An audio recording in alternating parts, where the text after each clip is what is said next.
Ben şimdi Elazığ Palu Keklikdere köyünden Hüsnü oğlu Edremit Doğan'ım. Ben 1959'unda 10. ayın 20'sinde dünyaya geldim. Ondan sonra kaç yıl orada kaldıksa ben 16 yaşındayım, 17 yaşındaydım. Keban Barajı dolayından yani sene 1969-70'lerde Keban Barajı yapıldı. Bizim köy istikmal oldu. Devlet bizi buraya iskan ettiler. Abimin üzerine arazi çıktı. Biz birliktik. Beraber geldik buraya. Geldik buraya. O zaman çalıştık, çabaladık. Valla 10 seneye kadar yani 10-15 seneye kadar kapı komşular birbirimizi tanımıyorduk. Yabancıydık. Birbirimize iç içe ile kaynaşma yaptık. Yani birbirimize gidip çalışırdık. Hatır vardı, büyüklük vardı, küçüklük vardı. Ondan sonra eğer birbirimize gidip çalışırdık, kimse kimseden para mala almazdı. Birbirimize yardım edirdik. Yalnız içme sularımız o zaman yoktu. Ondan sonra babam rahmetli dedi, oğlum kapının önünde bir kuyu vur. Bir kuyu vurduk. Kapı komşular gelip kuyudan su götürürdüler. Rahmetli babam hiç derdi, oğlum gönlünüzü dar etmeyin. Allah vergisidir. Ondan sonra o diğer komşuya hepsine yardım ettik, kuyu vurduk. Birbirimize kaynaşmaya başladık. 10 sene, 15 sene çok iyiydi. Büyük küçüğün hatırı, kıymeti vardı. Ama fakirlikti, yalnız hatır çoktu. Birimizin kıymetini bilirdik. Yalnız biz fakirdik yani. Fakirlikten büyüdük. Bu yine çalışırdık, çabalırdık. Çok şükür şimdi ise büyüdüm, gittim askerliğimi yapmadım. Ondan sonra kolumdan çürüktü. Geldim, çalışıyordum. Babam rahmetli beni verdi. Çağa çoluğum vardı. 1-2 tane çocuğum vardı. Ben gurbette çalışıyordum.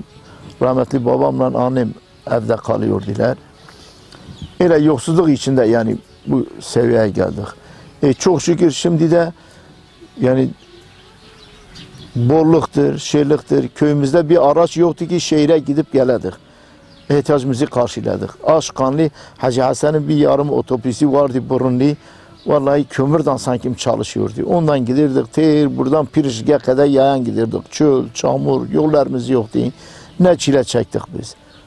Ondan sonra ceyranımız geldi. Ay Allah razı olsun. Bize su getirdi köye. Suylarımız oldu, şeylerimiz oldu, imkanlarımız hoş oldu. Memleketteyken biz öyle yuvarlak bir çizgi çizirdik. İçine ceviz yendirirdik, aşıktan oynardık. Ondan sonra hayvanların önüne gittiğimiz zaman koko oynardık. Okulda da bu tek ayağımızı kaldırırdık, öyle birimizi kovalardık. Bir de mendil kaçırma oynardık. Yani bunu oynardık çocukken. 2 kardeştik, 3 bacıydık. 2 bacıydık. Birisi rahmete gittiği için bir bacım sağdır. Bir de abim de geçen sene 5. ayın 21'inde bu geçen 5. ayın 21'de vefat etti. Şimdi ben yalnız kalmışım yani. Ne anamdır, ne babamdır, ne kardeşimdir. Bir tek hanımım var, o da yabancının kızıdır. Allah bana yardım eder.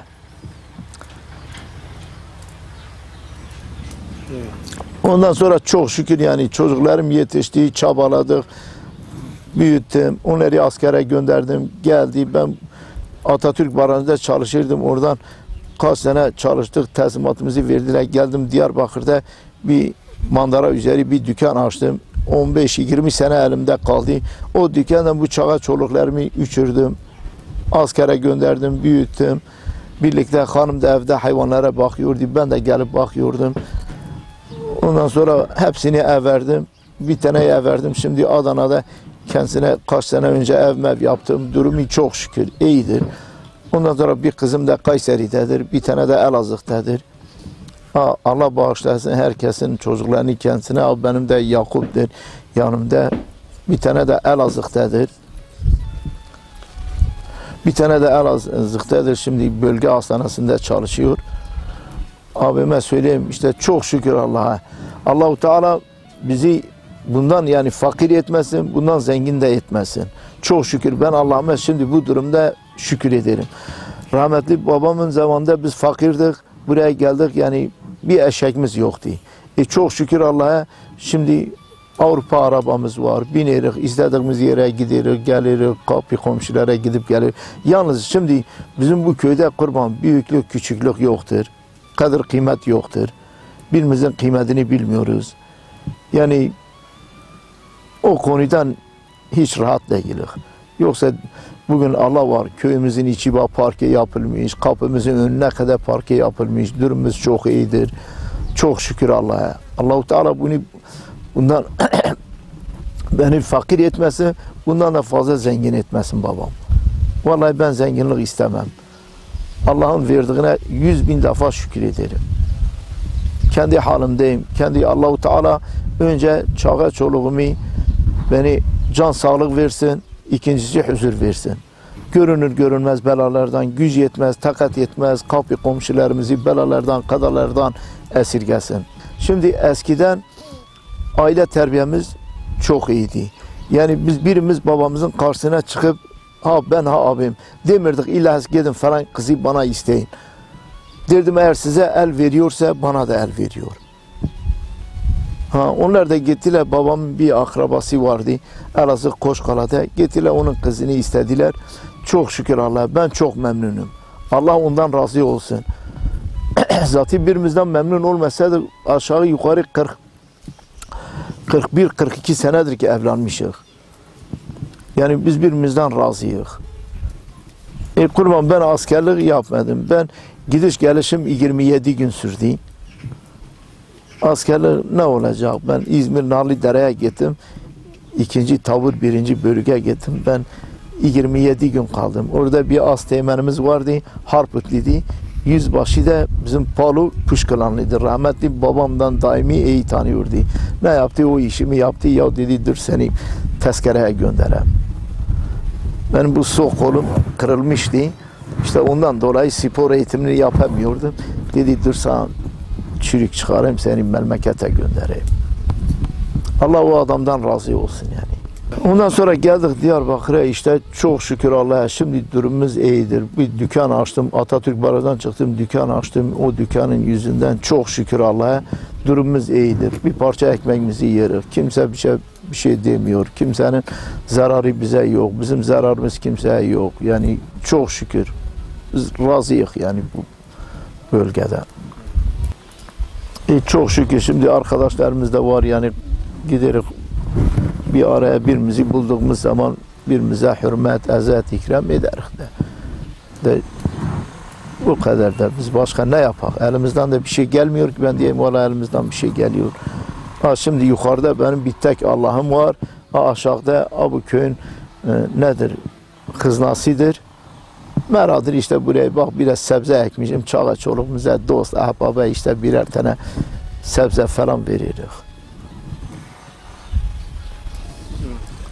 Abi eskiden şimdi bizim eskiden bulgur çorbasını yapıyordular, erişte çorbasını yapıyordular, meyve kuru derdiler, eşbabiye çıkarıyordular. Şimdi sırrını yapıyordular, zerbet yapıyordular. Ondan sonra yani ayranlı çorba yapıyordular. Bir de sarımsaklı çorba yapıyordular. Yani katma biz derdik. Zazaca katma dedik. Onu yapıyordular. Mesela öyle bol yoktu yani her şey. İcabında sabahtan yani çay falan kimse içmez. İçim yoktu. Yoktu. Ya mercimek çorbasını pişirirdi, ya erişte çorbasıydı, ya bulgur çorbasıydı. Onu annem rahmetli yapıyordu. Biz sabahları yerdik. Bir de taze ekmek piştiği zaman patile yapıyorlardı. Eskiden öyle ekinimiz yani şey değildi. Mesela gübre falan vermiyorduk ekine, şey vermiyorduk. Eğer bizim evde bir teşt anam ekmek pişirseydi kokusu aynı mahallayı komple evlere yayılıyordu. De şimdi bak evde ekmek pişiyor, koku bile sana gelmiyor. Evimize yani kokuyu alamıyorsun. Çünkü hepsi hormonlidir, gübrelidir. Yani bir tadı tuzu yoktur. Ondan sonra hayvan beslerdik. Hayvanlarımız yerliydi. Yazı yabana giderdik. Yeni geldik bu köyde icabında 10.000 dönüm meramız vardı. O merada benim arazim yok, bir şeyim yoktu. Sırf abim bana bir 300 metrekare yer vermiş. Abi gördüğün evin yapmışım, başka bir şeyim yoktu. Meramımız çoktu. Yalnız hayvancılık yapıyordum. Kendim gücüme göre hayvan besliyordum. Ondan çağa çoluğumu, geçimimi yapırdım. Şimdi o merada yani sağ olsun devletimiz o zamanın yetkili muhtarlar icabında şey vermediler, bildirmediler İskan dairesine, şeye, buraya, oraya. O merak komple Kızılay'a gitti. 25 sene, 30 sene bitti. Kimseye haber vermedi. Komple Kızılay'a gitti. Kızılay'a da devlet de ne yaptı? Devlet de tuttu. Yavaş onu sattı. Şimdi mera yok, bir şey yok. Vallahi şimdi 10-15 tane hayvan besleyeceğim yerde şimdi bir tek inek besliyorum. Şimdi mera yok ki hayvan otarayım da. Yani şimdi Allah bağışlasın çocuğumdan olmasa vallahi yoğurdu, katığı gerek satın alayım. Önce ilkokuldu, şimdi ortaokul yapmış. Her imkanlar tanıtmış, bak çocuğumuzu icabında liseye gönderebiliriz. İcabında servis devlet bile karşılıyor. Karşılıyor yani. De eskiden öyle yoktu. Biz köyden köye giderdik yayan. Yayan giderdik, kardaydı, yağmur yağırdı, çamurdu, çöldü. Belki kurt rast gelirdi. Kokumuzdan 5-10 tane çocuk bir arada giderdik. Yani kurt bize saldırmaya, şey etmeye. Şimdiki imkanlar çok iyidir. Allah razı olsun yani.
Eskiden ben çocuktum.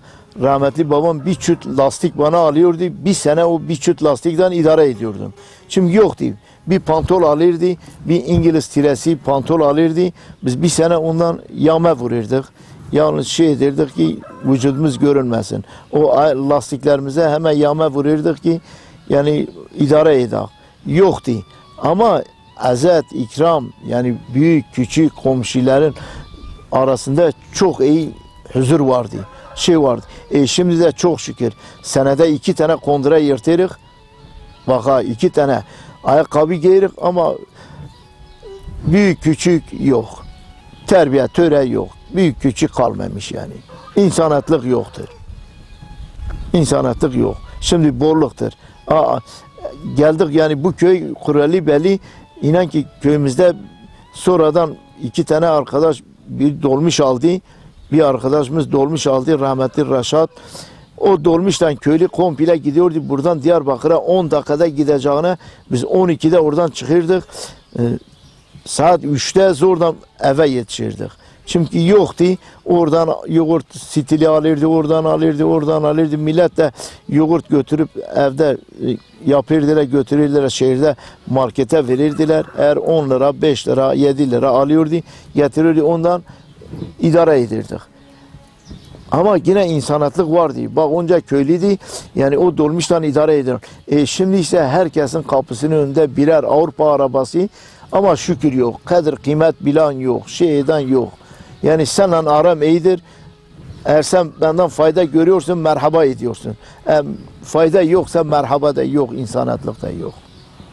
Ha vallahi şimdi bolluktur ama neden ki? Bolluk oldu ama hastalık da bol oldu. Hastalık da bol oldu. Eskiden fakirlikti vallahi hastalık yoktu. Her şey doğaldı. Mesela bir hasta olsaydı eskiden bir portakal yoktu, bir meyve yoktu görelim. Ne bileyim ayda yılda bir sefer babam şehre gidiyordu. O da aldığı 2 kilo meyve, portakal getirirdi rahmetli. 2 tane sandığında saklırdı, bir ayva yahut nar saklırdı, dedi oğlum belki bir hasta olur adam götürür o hastaya verirdi. Bak böyle yani düşünceliydiler, iyiydiler yani. Hastalık yoktu, yalnız meyve çoktu. Biz meyve çoktu. Bağ bastığı yapırdık, tut bastığı yapırdık, ceviz içi vardı, sucuk yapırdık, tut toplardık mesela. Tabiat meyvesini yerdik. Vallahi hastalığı hiç bilmirdik nedir. Şimdi bu sefer her şeyi biz paraya çevirip paradan alırız. Hiçbir vitamin yok, bir şey yok. Allah okul her yerimiz sancı ediyor. Ben 60-61 yaşındayım. Şimdiden nefesim kesiliyor. Ne edebileyim, kalkayım, ne oturayım, ne şey edeyim. Hanımım yine hasta. Mesela kalpten bir sefer ancı olmuş. Yine bak doktorlar dedi getir ameliyat edelim. Yarı bir çoğudur. Kuvvetirden ameliyat ettik. Yani ne diyeyim benim babam? Vallahi biz hiç bir rahatlık şimdi yoktur. Şimdi içtiğim su bile kireçlidir. 10 senedir ben bu eritme cihazı almışım. O suyu ondan içerim. Giderim mesela komşu gile ben öyle susumaktan ölsem de o suyu içemiyorum. Kahvelere giderim o suyu içemiyorum. Kireçlidir çünkü. Kireçlidir. Onun için her şey mesela şey olmuş nedir? Organik olmuş. Organik yoktur. Her şeye biz gübre veririz, şey veririz. İşte hep hastalık ondan meydana gelir. Eskiden bir biberi ateşin üzerinde kebap edirdik. Yerdik adamın tat verirdi. Şimdi ne biberdir ne bir şeydir. Yani her şeyimiz öyle olmuş. Aynı şimdi beslediğimiz bir inektir. Katığını yiyorsun tadı tuzu yoktur. Eskiden yabana gidiyordular. Vallahi sen yağ yediği zaman öyle İstiyordun ki yesin, yoğurt yine eylesine. Şimdi öyle bir şey yok abi. Doğal bir şey yoktur. Hepsi hormonludur. Tabii ki biz de hormonlu olmuşuz. Şimdi daha bizde 60 yaşında. Babam 86 yaşındaydı. Bir tek iğne kendine vurdu. Çünkü yediği tabiat meyvesiydi. Vida yağı doktorlar derdi mesela eskiden hiç kimse vida yağını evine sokmuyordu. Evine sokmuyordu. Devamlı ev yağıydı. Şimdi ev yağını kimse görmüyor ki ilaç olarak gözlerine sürteler. Onun için hastalık da çok olmuş babam olasın. Yine Allahu Teala bizi lütfi kereminden kurtarı, şerlik kurtarı. Benim çocuklarım baba 5 tanedir. 2 tane kızdır, 3 tane oğlandır. Ben 2 oğlanı evermişim, 2 kızımı da evermişim. Biri Kayseri'dedir, biri Elazığ'dadır. Bir büyük oğlum Adana'dadır. Kendisine bir arsa aldık buradan 15 sene önce. 3-4 sene önce de kendisine ev yaptık. İçinde oturuyor. Çok şükür o yani kısaveti boynumuzda değil. O Yakup'u da ev vermişim. Onun küçüğünü benim yanımdadır. 8-9 senedir. Şimdi bak edemiyorum kendisine bir ev alayım ki ayırayım. Ondan sonra ne bileyim o bir tane de bekardır. O da Elazığ bölge hastanesinde çalışıyor. Bir gün çalışıyor da ne diyeyim ki o da gençtir de aldığı askeri ücretleri kendisine belki yetmiyor. Başka çocuğum bekar yok yani. 5 tane toplum. Allah-u Teala adamı mecburi etmiyor. Hacca gitmişsin? Hayır kurban. Hacca gitmemişim. 6-7 ayım var ki emekli olayım. Emekli oldum hayırlısı Allah'tan. Hacca yazılacağım. Benden yengem beraber gideriz. Vallahi tavsiyelerde ben derim oğlum bak zaten gün bizden geçmiş. Kapı komşularınıza, arkadaşlarınıza iyilik davranın. Mesela büyüklerin hürmetini bilin, küçüklerin saygısını bilin. Ondan sonra 5 vakit namazınızı feleke vermeyin. Halal haramdan elinizi çekin. Önünüzü çevirin. Allah yoluna zarar görmezsiniz. Bak eğer Allah yoluna önünüzü çevirmezseniz, Allah için yani iş yapmazsanız boştur. Boştur yani. Elinizi halal haramdan çekin. De şimdiki çocuklar okumuşlar da. Onlar benden senden iyi bilirler kurban. Yani eğer yapmıyorlarsa kendileri bilir, yapıyorlarsa da kendileri bilir. Yani yapsalar iyidir. Yapmasalar vallahi zarar görürler. Abi kurban, şimdi köy hayatı eğer öyle biraz arazin elinde varsa, yani ekip yiyeceğin, içeceğin geliyorsa, köy hayatı hali başkadır. Köy hayatı icabında bak abi bahçedir, bak devletin hıznasıdır. Bak gelmişim ben bu kölgede oturuyorum, sanki bana dünya malına geziyor. Kaç kök biber burada ekmişim, sebze ekerim. Sanki bana dünya malı geliyor. Şehirde de 2 tane evim var, kiraya vermişim. Bak Elazığ'da 2 tane evim de var, kiraya vermişim. Ama sen binadan yukarı çıktın, sen aşağı inemiyorsun. Yani edemiyorsa o binanın kölgesinde oturasın, iskemben atasın, ile 2 saat oturasın, bir bardak çay içesin. Şehir hayatı budur. Yalnız öyle ileri görüşlü için şehir hayatı budur ki icabında sen 40 sene köyde duracağına 10 sene şehirde kal. Sebebi gelince şehir her devlet kuruluşunda illa bir adamı tanıyorsun. Bir işin olur hemen 2 dakikada görürsün. Bir de şehir hayatı sen çocuğun rahat okula gidip geliyor. Ondan sonra rahat hastaneye götürüp geliyorsun. De köy öyle değil. Köy eğer imkanın olduysa gönderebilirsin. Şimdi mesela bizim burada kaç tane arkadaş var. Bir haftadır okullar açılmış. Şimdi araç gereç yoktur. Servis bile adamı oğlunu okudamıyor. Edemiyor ki de. Vallahi ya köyümüzde bir Veysi isminde bir arkadaş var. Onun pikabına göndermiş herif, ondan götürür. Sabah götürür, o da akşam gelmiyor.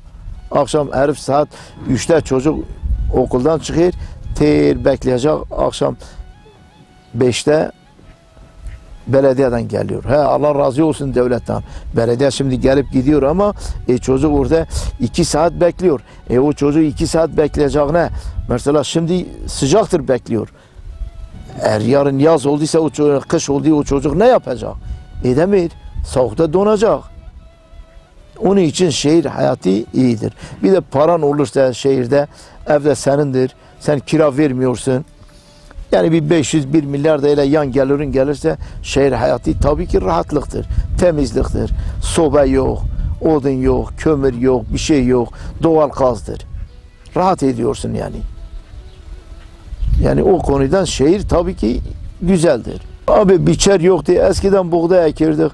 Mesela memlekette fit ekirdik hayvanlar için. Curvan da ekirdik. Ondan sonra boy ekirdik, yonca ekirdik. Hayvanlar için pamuk ekirdik, pancar ekirdik. Bak pamuk ekirdik, yani çigidini bile imkanlar yoktu ki götürek fabrikaya çigidini yağ edediler. O çigidini getirirdik evde, suya doldururduk, hayvanların önüne dökürdük yem diye.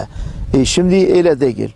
Mesela eskiden de arpa ekirdik, yani ofis yoktu, öyle çok kaldırmırdık, elden derirdik, oraktan derirdik, biçer yoktu, tırpanla derirdik, traktör yoktu.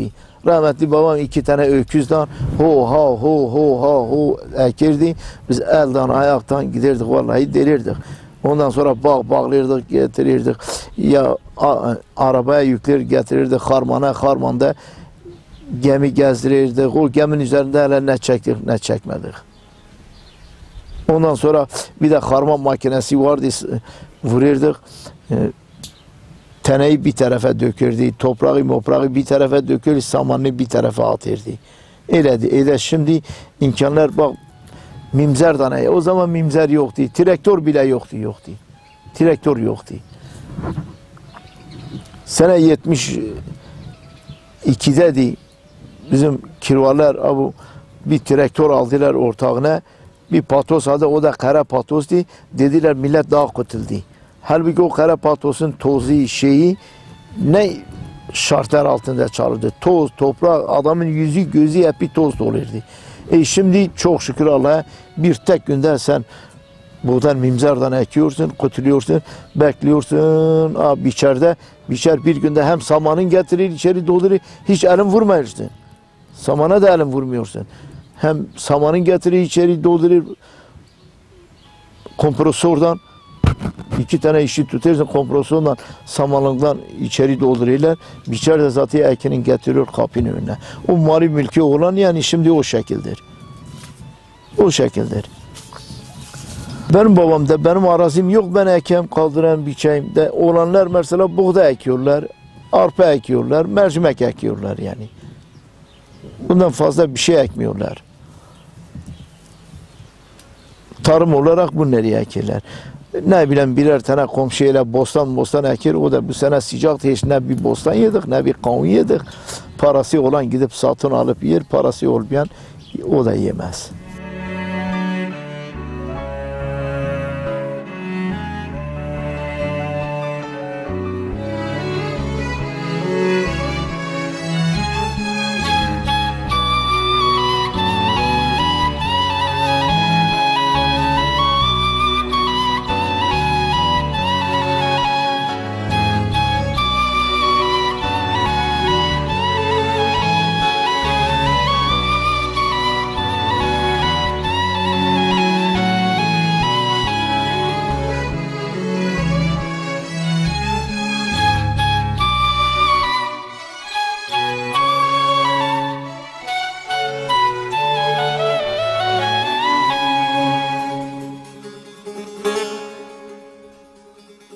Abi eskiden daha iyiydi. Eskiden akrabalık attı. Ata biniyordun gidirdin o köyde bir hafta falan kalıyordun. Kadir kıymet vardı. Ondan sonra eski usuldü. Ama bir göme doldururdular. Tereyağı dökürdüler etrafına. O gömeyi yerdiler. Şimdi arabadır. Sen buradan Elazığ Palu'ya ben giderim. Bir yas da olur. Orada 2 saat otururum. Hadi Allah'a ısmarladık. Hatırışma.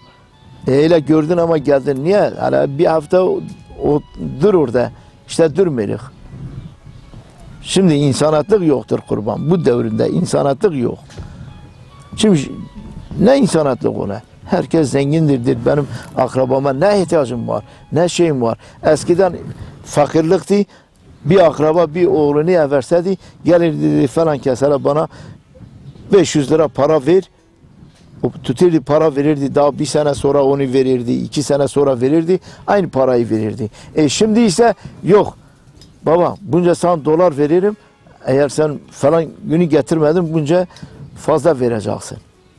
Eskiden öyle bir şey yoktu ya. Şimdi sana dedim ya, eğer fayda olduysa merhaba ediyorsun benden, fayda olmadı merhaba etmiyorsun. Ya halbuki bak biz yine aynı komşuyuz, aynı insanız, ya Allah var. İnsanatlık gibi hiç güzel bir şey yoktur. Valla baba ben kendi nefsime ben çok çile çektim.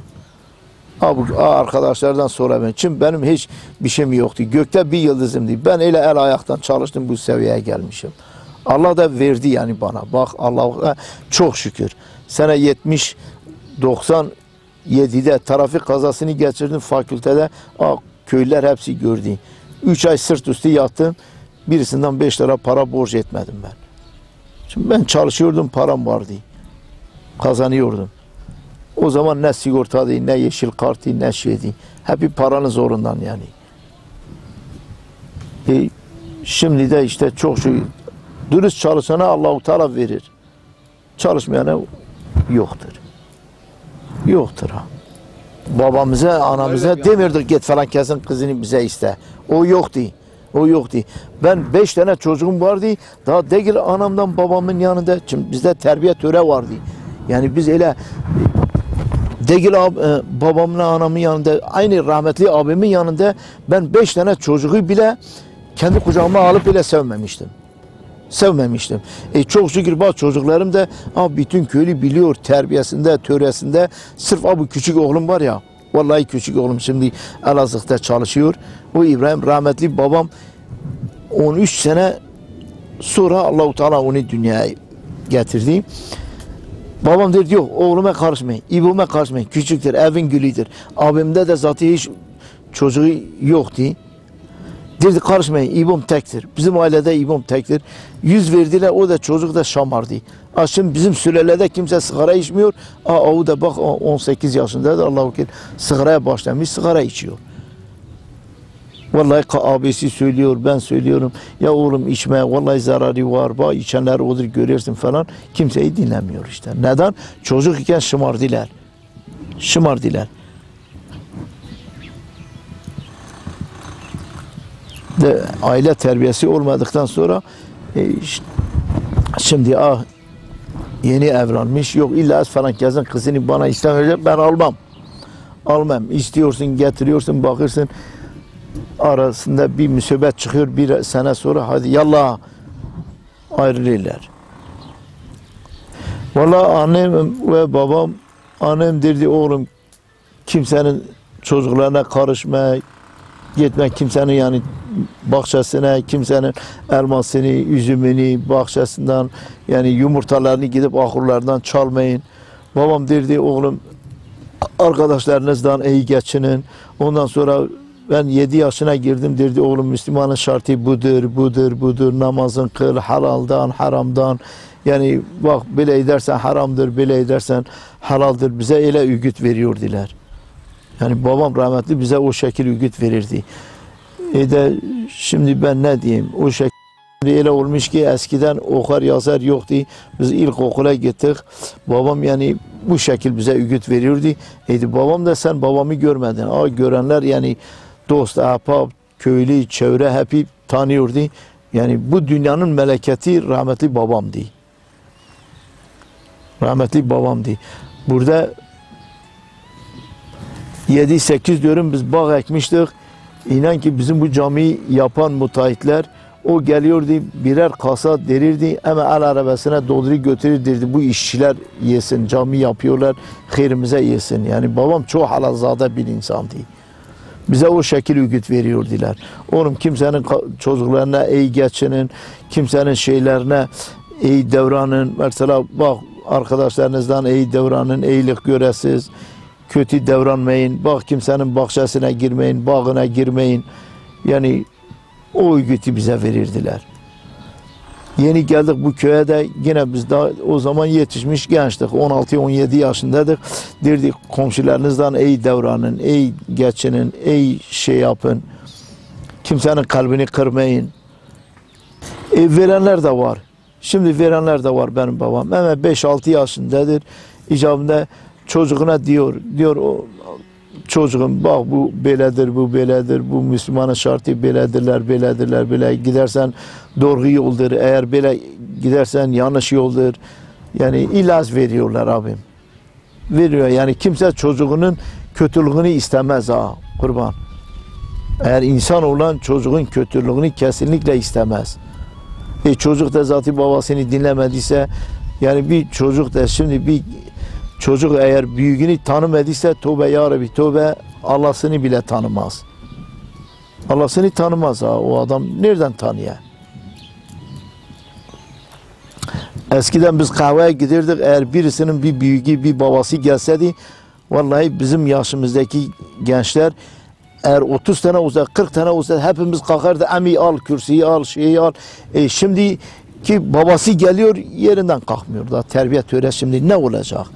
Terbiye töre yok ha kurban. Eskinin hali başkadır, şimdinin başkadır benim babam.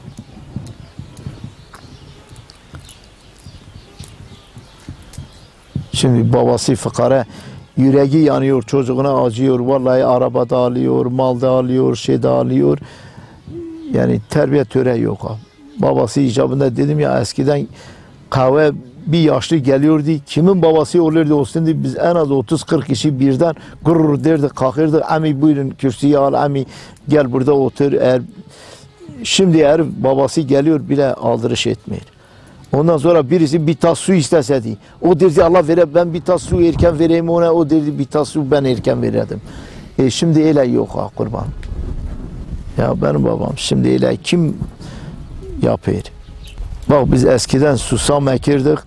Vallahi hep komşular birbirine yardıma giderdiler, elden çekirdik. Nohut ekirdik. Hepsini komşular birbirine yardıma gelirdi. Kimse yemeğe vermirdi. Paradan kimse kimseye gitmezdi. İnsaniyetlik vardı, birlik vardı, beraberlik vardı. Yani el birliğinden çalışırdılar. Aynı kardeş, bacı kardeş gibiydiler vallahi. De şimdi her şey bol, her şey şeydir. O ona selam vermiyor, o ona ne diyeyim ki yani. Belalardan, kadalardan görünür görünmez, gücü yetmez, takat etmez belalardan, kadalardan esirgesin. İnşallah ülkemize, memleketimize bir huzur içinde yaşıyor.